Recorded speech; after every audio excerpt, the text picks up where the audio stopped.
Did you know that the brain plays a big role in determining when and why we eat? We're talking about hormones, the brain, and the science of weight loss on this episode of My Weight Live.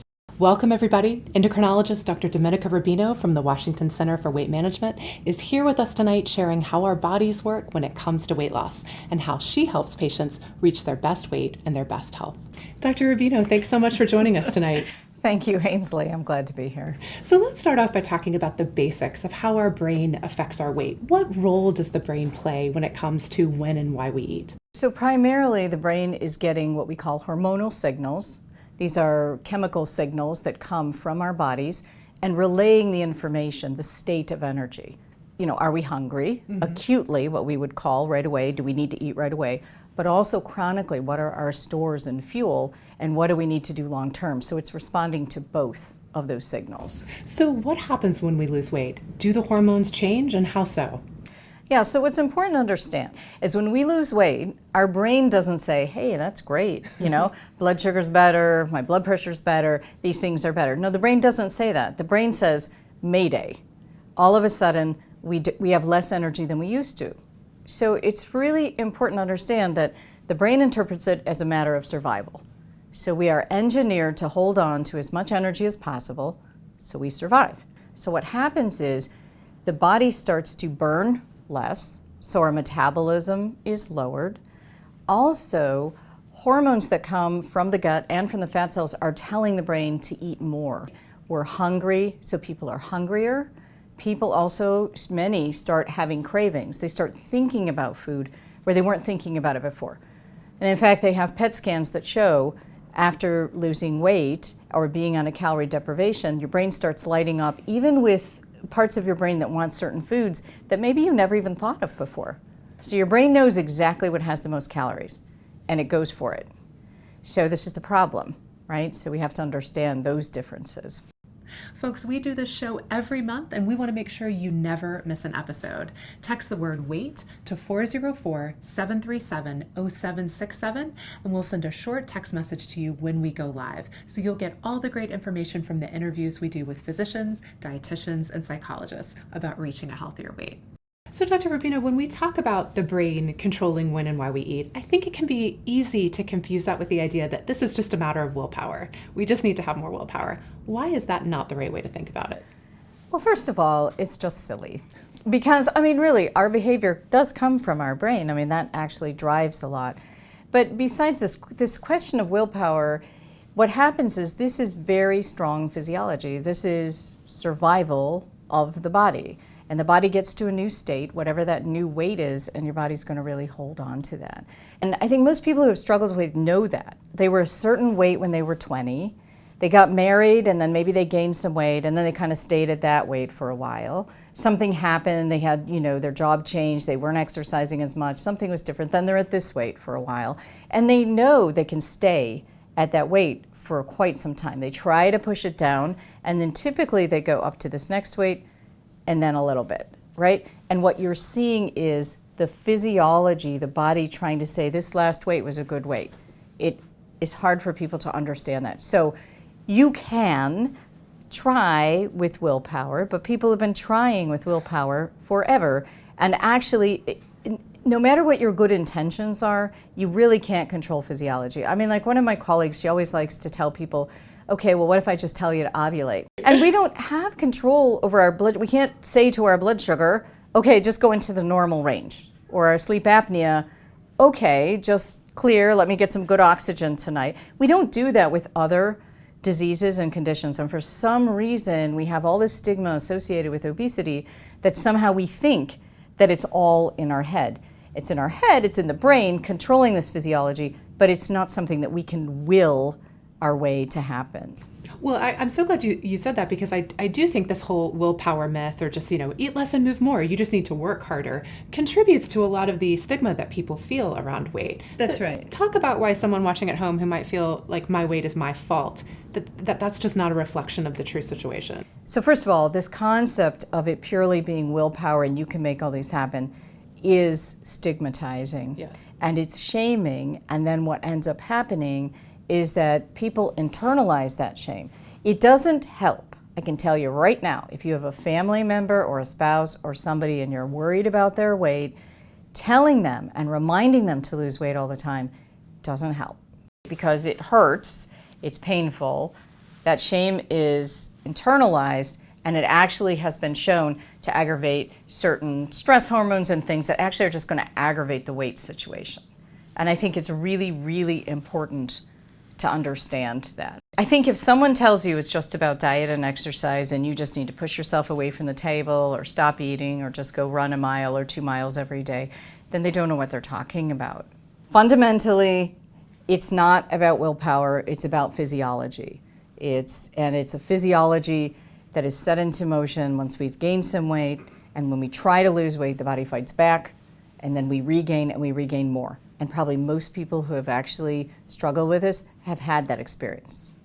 Exactly. And the body's really fighting you. So it requires chronic treatment, it requires a chronic focus, and also it really requires forgiving yourself and just realizing, okay, I'll accept this physiology, what can I do about it? But not feeling like it's always you pounding your head against the wall, like, why can't I do it? The truth is 70% of our country is overweight. So it's like 70% of people have no willpower. I mean, that makes no sense. Exactly. No, so. That's exactly right. All right, last question about hormones, yeah. Which is, I think a lot of us, when we think about hormones driving our weight, our thoughts immediately go to estrogen or other women's health hormones. Yeah. Are those the hormones driving weight? Are there other hormones? Tell us how that works. It is thought that women hold on to weight differently than men do, right? Largely because of reproductive health. We're not going to get into all of the issues with that, but it does have an impact, yes. Developmentally, it's going to have an impact, especially around perimenopause and menopause. And that's a lot of the women that I see with that. They all come in and say, where did all this come from, right? They become a cube overnight, right? So that's a different situation. The hormones we're talking about today, in terms of the brain regulating things, these are hormones coming from the fat cells, gastrointestinal hormones. There's many different hormonal signals that are telling the brain, I'm hungry, I'm full, what's going on? So there's a myriad of hormones that are actually telling the brain about weight. Those are different hormones, and they come from what we call the periphery, different organs that are important in relaying energy state information to the brain. And then there's also hormones within the brain that are talking about reward and doing signaling about weight as well. So there's a whole lot of action going on from a hormonal standpoint. But there are separate hormones with separate duties, and we learn more about them all the time. All right, Dr. Rubino. So we know that our brain is working against us when it comes to weight loss, correct, which is why so many people do regain the weight that they lose on a diet. Talk about the treatments that are available that can kind of counteract those biological processes. Yeah, so I mean, I think there's, two fundamental treatments that are targeting physiology. So one is the development of medications, of which there are many different medications. Now, and we're very excited about the future for more medications, and then also gastric bypass or gastric sleeve. I think what some people don't really realize about the surgeries for weight loss is that you're changing hormones with those surgeries. So I think originally many people thought, and then I think it takes a while for everyone to understand, is that by making the stomach smaller, right, you're just decreasing the amount. But what it actually turns out is with food being delivered farther down into the small intestine, you get different hormones that are then telling the brain, we're full, we're satiated, they regulate sugar, etc. All right? So hormones are still involved, even with surgery. There are several different ways that medicines have been targeted to help with weight loss, all right? One is just to affect the absorption of food, okay? The other is within the brain called neurotransmitters, which are signaling basically on the reward pathways or the hunger pathways. And now we're looking at reproducing sort of what we saw with gastric bypass, which is, can we make drugs to mimic the gastrointestinal hormone feedback? And that's where we have some new drugs that are coming out and being approved. So what's important to understand is that when we're talking about medical treatment, the idea is targeting the physiologic regulation at the level of the brain with medicine. Because there are many people, we have what we call a treatment gap, and so we have people who can lose weight with diet and exercise, 5 to 7% or so, and some people lose more. There are always individual responses.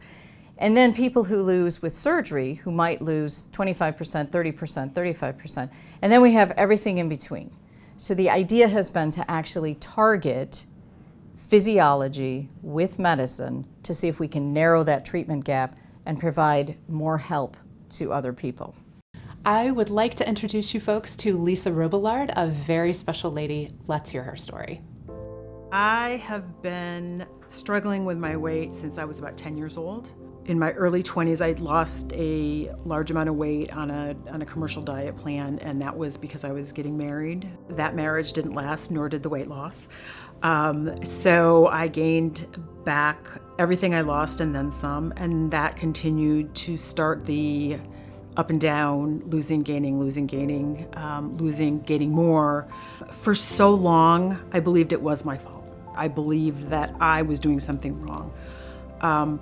When I sought treatment from a doctor, I realized there was something beyond that. You know, it's interesting because I always felt that there was something inside my head that wasn't right. Why am I always hungry? Why is there never enough? Why do I feel like I could eat and then be immediately hungry again? And so having that conversation with a medical professional and having that medication, the cravings were gone. I knew when I was full, which was unheard of for me. And that all started when I started the medical treatment. And now, having gone through the treatment that I went through and losing the amount of weight that I lost and being comfortable with who I am, I'm glad I got to this point. I think of all the wasted time that I really wish I had done this sooner. But I'm glad I got here. I'm really glad I got here. Wow, what an amazing story from Lisa. We wish her continued success. Dr. Rubino, what I love about Lisa's story is that she found the right approach for her. Mm-hmm. You know, medical treatment along with, of course, the healthy lifestyle really made the difference. And I guess my question for you is, why is seeking medical attention the right next step for many people struggling with weight? I think it's actually really important for several reasons. I mean, for example, with Lisa, she was targeting lifestyle, she found the right medication, et cetera. I think it's important to have your weight looked at, but also to have all the other coexisting conditions that go along with that treated and optimized, and that's how I practice. So if you have sleep apnea, you should treat your sleep apnea, right? You should undust your CPAP machine, please. But if you have chronic pain, mobility issues, then maybe you need physical therapy, maybe you need help with that. So the way I look at the optimal treatment is to individualize, to target as a physician. So when you see your physician, optimize the medical conditions you have, right? Because you want to optimize everything. The treatment of obesity doesn't exist in a vacuum, all right? It's not just about here, do this diet and move on. Then you want to talk about medication. How can medication help you? Medication can help you acutely, especially because many folks, if they can't kind of get that traction, they're struggling with hunger, they're struggling with cravings, things are really not happening yet. Medication can help and get things going. And I always see it as a nice synergy because it helps the person do all the behavioral things they've been trying to do. And now all of that kind of comes together. So, ideally, you should work individually with a physician and try to optimize your total care because it's actually about your whole being, your quality of life, etc. So I think that's really why I would advise people to see a physician. We hear from so many people who say, I don't need to see a doctor. I know what I need to do. I just need to do it. I know. What would you say to that person watching at home who feels that way?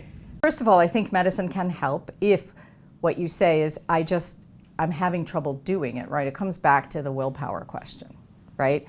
And many people feel somehow shamed that somehow they can't do it and everybody else can do it. The reality is not everybody's doing too well if 70% of our country is overweight. Correct. All right?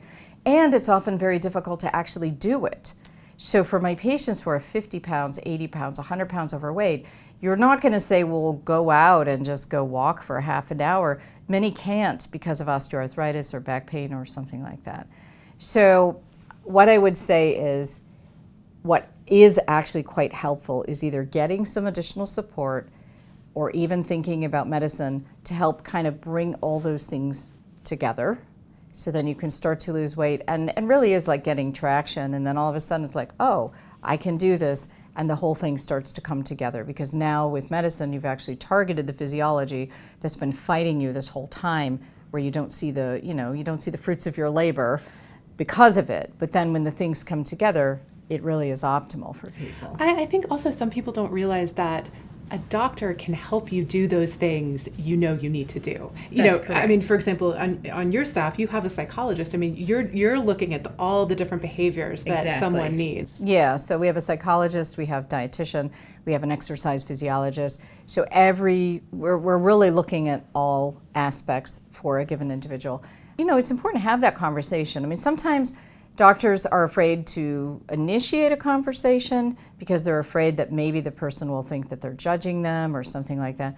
But I think for the person who really wants to seek help, ask your doctor. And if your doctor feels like they can't really do it, or they don't have time or something, maybe they have some resources for you. Go ahead and be an advocate for yourself. And realize there's help out there, and there's more and more help. And, everybody has different opportunities. For me, I also have clinical research ongoing. So many of our folks, we have found that if they participate in clinical research trials, the dirty little secret is it's easier to do it for, the sake of humanity you're and the sake of science. clinical devoting and it's easier than to voting to themselves sometimes. So try to figure out what motivates you. That's the way I look at it. Exactly. And figure out where you can get that help. And there's increasingly amounts of help available and resources where honestly 20 years ago there wasn't as much as there is now. So we've been talking about kind of the biological processes that make us regain the weight that we've lost often. And I think that's really part of what makes excess weight or obesity a chronic disease, just like diabetes or high cholesterol. Talk about why that reality means that the maintenance phase is just as important as losing the weight. Why this is a long-term endeavor. No, it's right. And I think what's important is maintenance is actually harder for most people than actually the weight loss phase. Not for everybody, but for many folks. And it does require chronic management. And again, I would say in parallel with the whole willpower thing, many of the people that I work with, everybody thinks that this is almost like I have an infection, I take the medicine, and then it's all gone. It's fixed. All better, right? But the reality is, from everything we talked about already, is this physiology is strong, and it requires ongoing maintenance, all right? So whether that's in the form of checking in with people, or doing various tracking things, or doing various groups that are available, or whether it means using chronic medication to keep your weight at a new place, and therefore keep the other comorbid conditions or co-conditions that go along with weight at bay, and you don't need medicine for those. That's how we should be thinking about it. We really should think about obesity no different than diabetes or hypertension or hyperlipidemia, or even allergies for that matter. I mean, if you stop your allergy medicine in season, what happens? You don't feel good, right? Exactly. So I think it's very important that, given the strength of the physiologic regulation and the protection of weight and all of these signals that are telling the brain, hey, we got to be back here, that understanding that it requires chronic management of some kind, that's important to understand. And that is not a weakness, and that is not a failure. That is reality. So we've heard it said that obesity is associated with 237 other medical conditions. Talk about what those are and how our weight impacts our health in all those ways. So first of all, I am not going to say all 237 No. because it keeps changing all the time.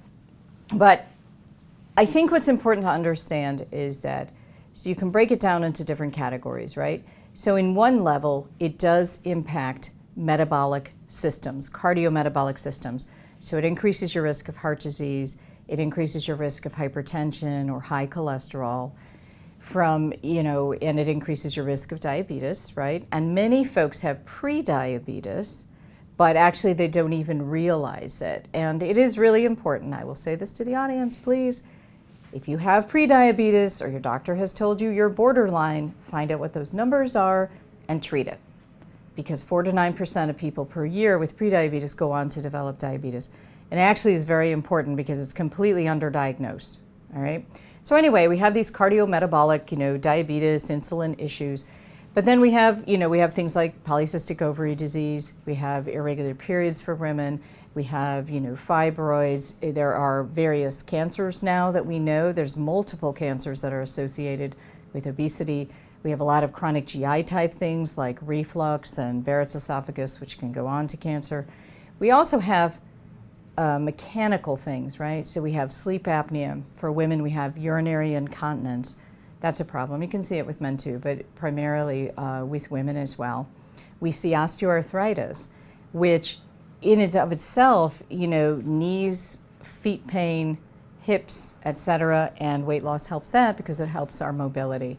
And we also see, mood impact, right? And we know that there's this bidirectional sort of relationship between depression and obesity, largely probably because of stigma.